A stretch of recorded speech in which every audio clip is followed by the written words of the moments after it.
Oh, God bless me.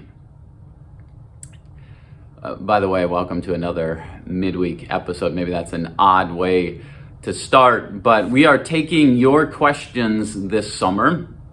And the question for this week actually comes from Deb. Deb says, help me understand the word bless. You know, that's such an interesting word because we use it in all kinds of different ways. When somebody sneezes, we say, God bless you. Or we just celebrated the 4th of July and there's that phrase that we throw around, God bless America. Or you go on social media and somebody's throwing up a post with hashtag blessed. Or you go to church and the pastor stands at the end of the service and gives a word of benediction or a word of blessing. So what does the word bless mean? Because even biblically speaking, it's used in many different situations. So in Genesis chapter 12, God comes to Abraham and says, I'm going to bless you and make you into a great nation. And you are going to be a blessing to all people. But then in the Psalms, David uses the language of bless the Lord, O my soul. So what is the direction of the blessing? Like, is it toward God? Is it from God to us? Is it from us to others? It's a word with many different contours. And I think a way to pull it all together for us as simply as possible is to say that the word bless means to find or feel favor from someone. So God favors us. God desires to bless us.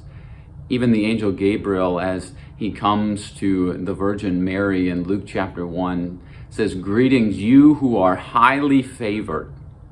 The Lord is with you.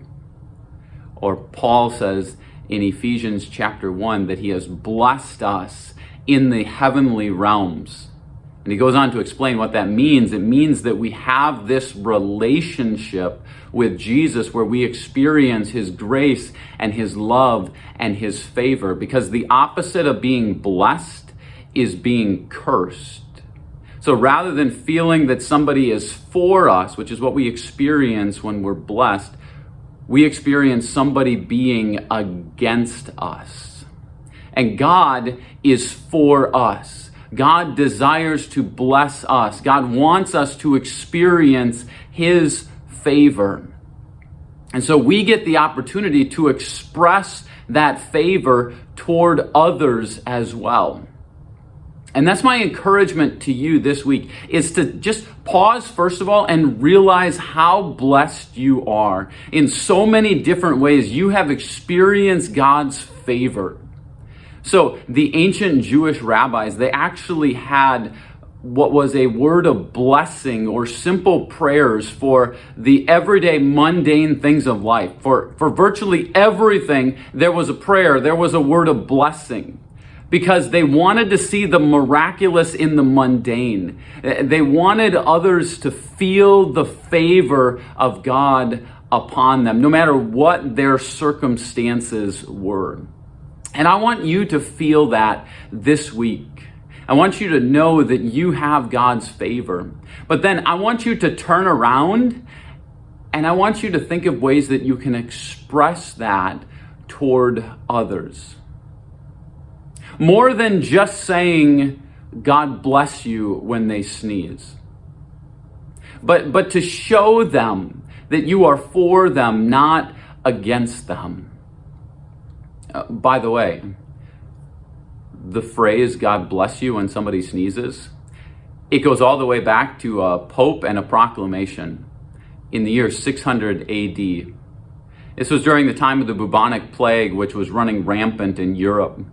People were dying as many as 5,000 a day. And one of the first signs of the bubonic plague was that people would begin sneezing. And so Pope Gregory issued a papal proclamation in 600 AD saying that when people began sneezing, that they were to say a simple prayer for them. God bless you. To see them in their pain and to say, I wish God's favor upon you. So maybe every time somebody sneezes, it is a good opportunity for you to pause and just think about what it means for you to be blessed, for you to experience God's favor upon you, and then for you to look for ways tangibly where you can show God's favor to others. Every evening when my kids go to bed, I give them a word of blessing. I want them to see my smile, and I want them to be reassured of God's promises to them. So last night, as my son came up after I got home from a meeting and asked for his blessing, I said, may you know that you are favored by your Father. And he looked at me and he said, Daddy, that's a new one, isn't it? I hadn't used that one with him before. But as I did some digging, understanding the word bless, I felt like it was the most appropriate way to express my blessing to him last night. So as you go about your day and your relationships with others, may you help them to see that they are favored by their Father. And may they experience that you too are for them. Thanks for joining me today. We'll keep taking your questions this summer, and I'll see you again next time.